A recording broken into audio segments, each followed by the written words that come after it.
একটা সরকার যদি মসজিদের ইমামতি করে তাহলে তার সওয়াব বেশি। আল্লাহু আকবার কর না কেন? সরকার ইমাম, কিন্তু বাংলাদেশে 54 বছরে সরকার কোনোদিন জুম্মার নামাজ পড়ায়নি। এটা গলার দড়িতে বাংলাদেশের মানুষের মরা ভালো। কথা কনে পারে কথা কি? এইবার না ডক্টর ইউনূস আর তত্ত্বাবধায়ক সরকার ছিল ফখরুদ্দিন আর হলো আপনার শাহাবুদ্দিন। এই তিনজন ঈদের মাঠত নামাজ পড়ে গেছে, কিন্তু এরা তো ইমামতি করে পারেনি। কিন্তু আল্লাহ রসুল সরকার, এই কারণে উনি নামাজ যে মসজিদে পড়েছেন, এই মসজিদে সরকার ইমামতি করার কারণে, কোরআন দিয়ে রাষ্ট্র চালানোর কারণে 1 রাকাতের বিনিময়ে 50,000 রাকাতের সওয়াব কে দেন? মানে এত বড় ইমাম পৃথিবীর নাই। আল্লাহু আকবার। এরপরে আসেন, শুধু কি তাই? উনি সরকার, উনি নবী, উনি প্রেসিডেন্ট, উনি মসজিদের ইমাম। হযরত আয়েশা সিদ্দিকা রাদিয়াল্লাহু তাআলা আনহার যারা হজ করেছেন দেখাচ্ছেন যে ওনার হুজরাখানার থেকে মেহরাব পর্যন্ত 22 ফিট জায়গা, 22 ফিট। একটা সরকার হুজরাখানার থেকে বাইরে আসছে মসজিদে মেহরাবে, মসজিদে নববীতে খুতবা দেওয়ার জন্য। এই যে সরকার, যোদ্ধা, নবী, রসুল এসে ইমামতির মেহরাবে দাঁড়িয়ে যখন বক্তৃতা দিবেন, এই সরকারের সুবাদে রসুলের সম্মানে এই 22 ফিট জায়গাকে আল্লাহ রিয়াজুল জান্নাতে পরিণত করেছে।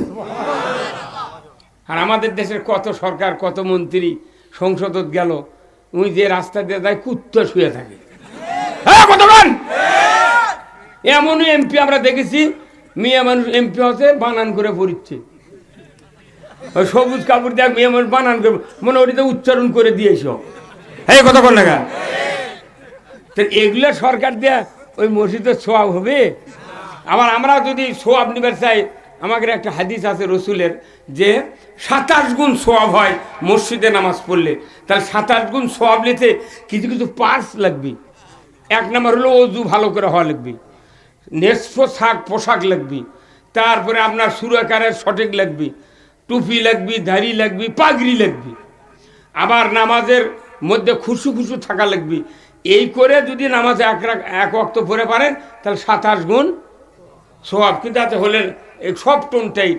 কিন্তু বাংলাদেশের 15.5 আনা লোক একটা করে গ্রামের কিস্তির টাকা লেছে।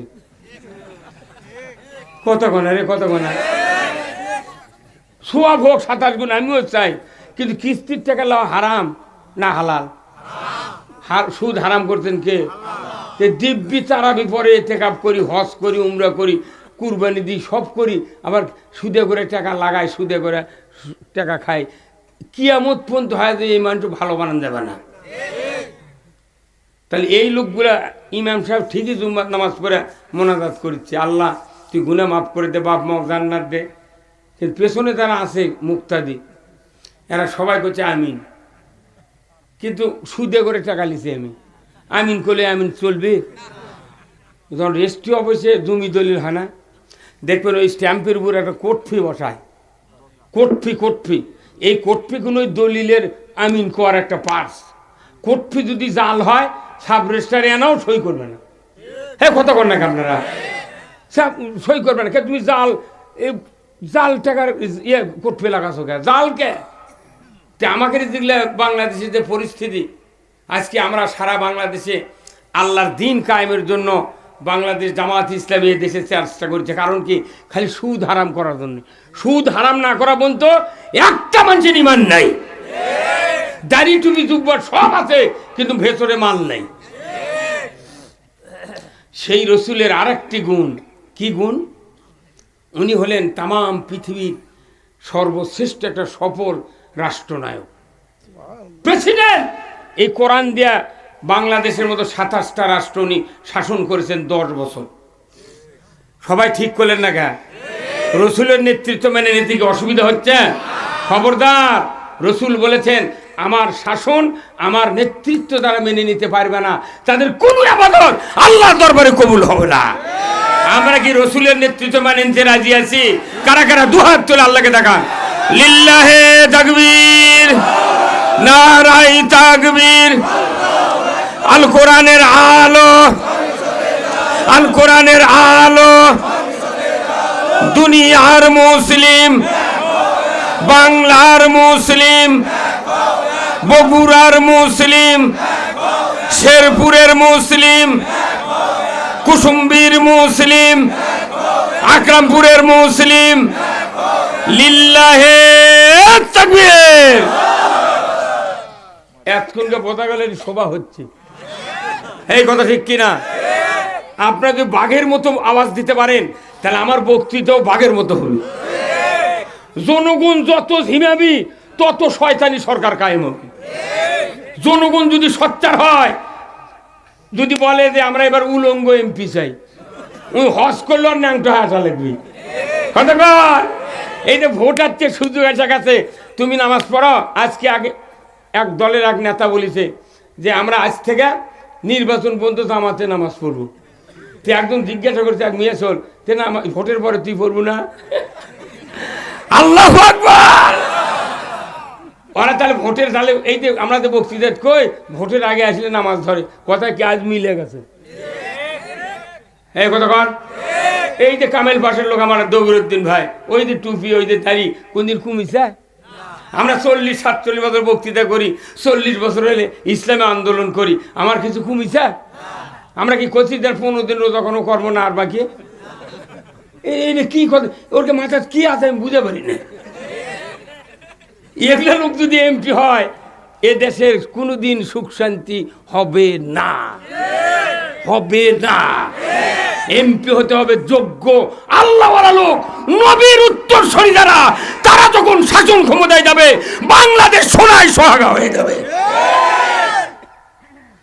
আমরা এই কথা বলি এই জন্যে, শুধু সাধারণ মানুষের শান্তি কায়েমের জন্যে, মুক্তির জন্যে। আমরা জেল খাটতে রাজি, মরতে রাজি, কিন্তু সাধারণ মানুষ সুখে থাক। কতক্ষণ আমরা কি সুখে থাকতে চান না?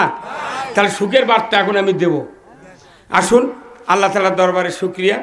আজকের এই কোরআনের মাহফিলের সম্মানিত সভাপতি আলহাজ মোহাম্মদ শাহ আলম পান্না ভাই, চেয়ারম্যান 1 নম্বর কুসুম ইউনিয়ন পরিষদ শেরপুর, সহ সভাপতি অনেকগুলি, আল্লাহ সকলকে দিনের জন্য কবুল করুক। আমিন। আজকের মাহফিলের প্রধান অতিথি বিশিষ্ট রাজনীতিবিদ আলহাজ মোহাম্মদ জানে আলম খোকা ভাই, সাবেক মেয়র শেরপুর পৌরসভা বগুড়া। আল্লাহ ভাইজানকে সারা জীবন দিনের পক্ষে কাজ করার তৌফিক দান করুক।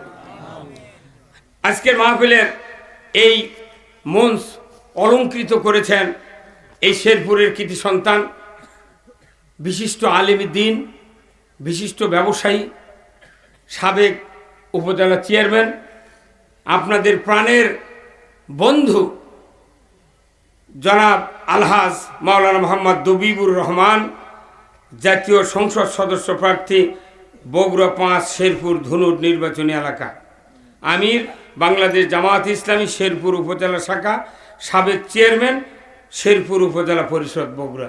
আল্লাহ ভাইজানকে আগামী নির্বাচনে বিপুল ভোটে বিজয় হওয়ার তৌফিক দান করুন।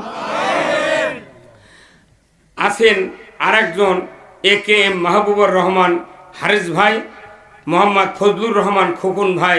এই দুই ভাইকে আল্লাহ উমারের মতো যোগ্যতা দিক, বলুন আমিন। বিশেষ অতিথিবৃন্দ অনেকগুলি, সম্মানিত মেহমান বৃন্দ মাওলানা মোহাম্মদ মোস্তাফিজুর রহমান শেরপুরি, মাওলানা মোহাম্মদ আজিজুল হক জিহাদি, স্থানীয় ওলামায়ে কেরামগণ, মঞ্চে বসা সুধীবৃন্দ, আমার ডাইনে বসা নাসিম, অধ্যাপক নাসিম উদ্দিন এবং আমার আনিসুর ভাই, আমাদের সহযোদ্ধা যারা বিভিন্ন গ্রাম থেকে এসেছেন, মুরব্বানে কেরাম, হাজী সাহেবগণ, যুবক ভাইয়েরা, মসজিদের ইমাম, মুয়াজ্জিন, খতিব, মুক্তাদি সহ বিভিন্ন রাজনৈতিক দলের নেতৃবৃন্দ, প্রাইমারি, মাদ্রাসা, হাই স্কুল, কলেজের শিক্ষক মহোদয়গণ, ছাত্র ভাইয়েরা, পর্দার অন্তরালে হাজারো মা বোনেরা, কচি কাচারা এবং ইন্তেজামিয়া কমিটিবর্গ সহ আজকের এই মাহফিলের প্রচার মিডিয়ার সম্মানিত মাইকালা এবং ভিডিওম্যান ভাইয়েরা, সবার প্রতি আমার সালাম। আসসালামু আলাইকুম ওয়া রাহমাতুল্লাহি ওয়া বারাকাতুহু। কেমন আছেন আপনারা? আলহামদুলিল্লাহ, আমিও আপনাদের দোয়ায় ভালো আছি। ভাই একটু সামনে চাপেন, লোকজন আসছে তো বসা থাকে, একটু চাপে আসেন ভাই। যত নিকটে আসবেন তত কথার তাসির হবি। আজ যদি এই সবাই কেউ না বসে, আমার কাল স্বপ্নে দেখা লাগবে রাত্রে। আগে আসেন খুব তাড়াতাড়ি।